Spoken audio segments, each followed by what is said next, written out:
क्या किसी जमीन का नाम बदल देने से उसका इतिहास मिट सकता है? क्या नक्शे पर खींची गई एक नई लकीर सदियों पुराने हक और पहचान को मिटा सकती है?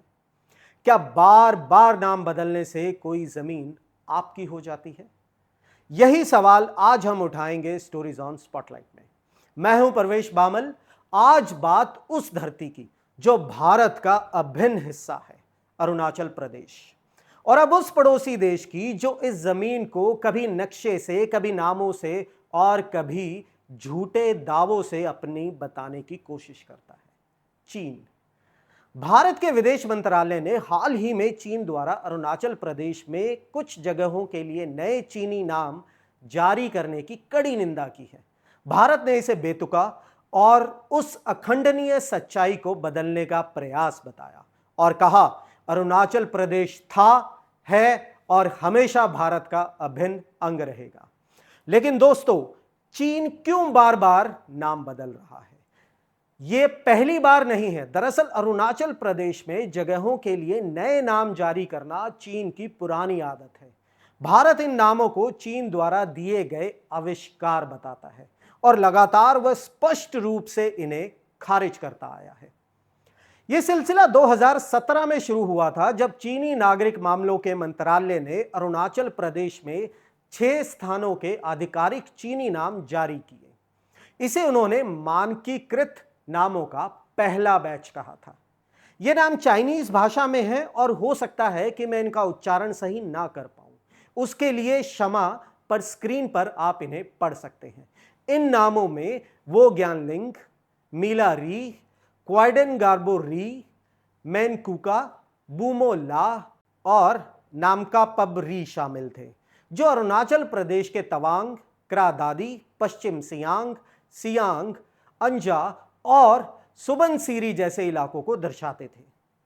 4.5 साल बाद दिसंबर 2021 में अरुणाचल प्रदेश में 15 मानकीकृत चीनी नामों की दूसरी सूची आई। इसमें 8 आवासीय क्षेत्र, 4 पहाड़, 2 नदियां और 1 पहाड़ी दर्रा शामिल थे। 2023 में चीन ने 11 जगहों की तथाकथित तीसरी सूची जारी की। इसमें 5 पर्वत चोटियां, 2 आबादी वाले क्षेत्र, 2 भूमि क्षेत्र और 2 नदियां थी। इन नाम बदले गए स्थानों में अरुणाचल प्रदेश की राजधानी ईटानगर के करीब एक शहर भी शामिल था। और पिछले साल चीनी नागरिक मामलों के मंत्रालय ने अपनी वेबसाइट पर अरुणाचल प्रदेश के 30 स्थानों के लिए नए नामों की एक और सूची जारी की। अब हाल ही में भारत की प्रतिक्रिया चीन द्वारा अरुणाचल प्रदेश में 27 स्थानों के लिए चीनी नाम जारी करने के जवाब में आई है।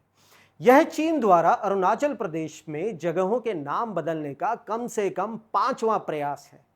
इस नवीनतम सूची में 15 पहाड़, 4 दर्रे, 2 नदियां, 1 झील और 5 आबादी वाले क्षेत्र शामिल हैं। भारत ने इस प्रयास को व्यर्थ और बेतुका बताया है। सवाल यह उठता है कि चीन भारत के हिस्से में आने वाली जगहों का नाम क्यों बदल रहा है? दोस्तों, दरअसल चीन अरुणाचल प्रदेश के लगभग 90,000 वर्ग किलोमीटर क्षेत्र पर अपना दावा करता है। चीनी भाषा में वह इस क्षेत्र को जांगनान कहता है और बार बार दक्षिण तिब्बत का जिक्र करता है। चीनी नक्शों में अरुणाचल प्रदेश को चीन का हिस्सा दिखाया जाता है और कभी कभी इसे कोष्ठक में तथाकथित अरुणाचल प्रदेश में लिखा जाता है। अरुणाचल प्रदेश में जगहों को चीनी नाम देना एक आदत सी हो गई है चीन की। भारतीय क्षेत्र पर अपने एक तरफा और झूठे दावों को लगातार रेखांकित करने के इसी प्रयास का हिस्सा है ये सब। यह चीन की विदेश नीति की एक आजमाई हुई रणनीति का हिस्सा है। भारत ने इन दावों को लगातार खारिज किया है। चीन का यह दावा किस आधार पर बनता है, उसके पीछे चीन कई कारण देता है, जिनमें से प्रमुखतः ये है। पीपल्स रिपब्लिक ऑफ चाइना 1914 के शिमला कन्वेंशन में सहमत हुई मैकमोहन रेखा की कानूनी स्थिति पर विवाद करता है। यह रेखा तिब्बत और ब्रिटिश भारत के बीच की सीमा थी। चीन का दावा है कि शिमला कन्वेंशन में उसका प्रतिनिधि सहमत नहीं था, क्योंकि तिब्बत के पास अंतरराष्ट्रीय समझौते करने का स्वतंत्र अधिकार नहीं था। अपने व्यूअर्स को हम बता दें कि मैकमोहन रेखा, जिसका नाम मुख्य ब्रिटिश वार्ताकार हेनरी मैकमोहन के नाम पर रखा गया था, भूटान की पूर्वी सीमा से लेकर चीन म्यांमार सीमा पर इसु रजी दर्रे तक खींची गई थी। चीन मैकमोहन रेखा के दक्षिण के क्षेत्र पर दावा करता है, जो अरुणाचल प्रदेश में आता है। चीन अपने दावों का आधार तवांग और लहासा में मठों के बीच मौजूदा ऐतिहासिक संबंधों को भी बताता है, लेकिन चीन को इन दावों से हासिल क्या होता है? चीन इसे दबाव की रणनीति के रूप में देखता है। यह बीजिंग के उस बड़े नैरेटिव का हिस्सा है जिसके तहत वह किसी भी भारतीय गणमान्य व्यक्ति के अरुणाचल प्रदेश दौरे पर नाराजगी जताता है। उदाहरण के लिए 2017 में नामों के पहले बैच का अनावरण दलाई लामा के अरुणाचल प्रदेश दौरे के कुछ दिनों बाद हुआ था, जिस पर बीजिंग ने कड़ा विरोध दर्ज कराया था। और 2021 में तत्कालीन उपराष्ट्रपति एम वेंकैया नायडू के अरुणाचल प्रदेश जाने के बाद चीन ने विरोध किया था। चीन अरुणाचल प्रदेश के भारतीय एथलीटों को वीजा जारी करने में भी मुश्किलें खड़ी करता आया है। यह कार्रवाई एक आजमाई हुई चीनी विदेश नीति की रणनीति का हिस्सा है। चीन संप्रभुता का दावा करने वाले अन्य क्षेत्रों जैसे कि दक्षिण चीन सागर में द्वीपों को भी अपने चीनी नाम देने की कोशिश करता आया है। कथित ऐतिहासिक अन्याय के आधार पर क्षेत्रों पर आक्रामक दावे करना चीनी विदेश नीति का एक अभिन्न हिस्सा है। और दोस्तों, यह आक्रामकता हर कदम पर चीन की आर्थिक और सैन्य शक्ति के स्पष्ट और गुप्त उपयोग में समर्थित होती है। लेकिन इन सब के बीच भारत का रुख स्पष्ट है। अरुणाचल प्रदेश भारत का अभिन्न अंग है और रहेगा। इन दावों को खारिज करना भारत की संप्रभुता का दृढ़ संकल्प है। इस बीच कुछ सवाल उठते हैं जिनके जवाब तलाशना आवश्यक है। जब चीन बार बार नक्शे बदल रहा है, नाम बदल रहा है, तो क्या भारत को भी अब सिर्फ बयान नहीं बल्कि ठोस रणनीति अपनानी चाहिए?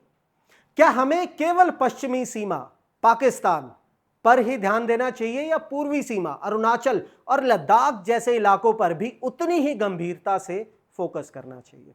क्या हमारी मीडिया, राजनीति और नीति निर्माताओं का ध्यान अरुणाचल जैसे संवेदनशील सीमावर्ती इलाकों से बहुत जल्दी हट जाता है? क्या आपको लगता है कि अरुणाचल प्रदेश को सिर्फ रक्षा के नजरिए से नहीं बल्कि सांस्कृतिक और आर्थिक रूप से भी भारत की मुख्य धारा से और मजबूती से जोड़े जाने की जरूरत है? जब चीन हर छोटे कदम को वैश्विक मंच पर प्रचारित करता है, तो क्या हमें भी अपने प्रयासों जैसे बॉर्डर इंफ्रास्ट्रक्चर, सेना की तैनाती, स्थानीय लोगों के विकास को ज्यादा मजबूती से पेश नहीं करना चाहिए? अगर आज अरुणाचल पर सवाल उठ रहे हैं तो कल मिजोरम, नागालैंड या सिक्किम पर भी दावा किया जा सकता है। तो क्या हम तैयार हैं? आपको क्या लगता है, केवल बयानबाजी से हमारी सीमाएं सुरक्षित रहेंगी या हमें हर स्तर पर चीन को जवाब देने की रणनीति अपनानी होगी? अगर आपके मन में भी यही सवाल उठ रहे हैं तो उन्हें दबाइए मत। उसके बारे में रिसर्च कीजिए, विचार विमर्श कीजिए और समाधान का हिस्सा बनिए। आज के लिए इतना ही। जय हिंद।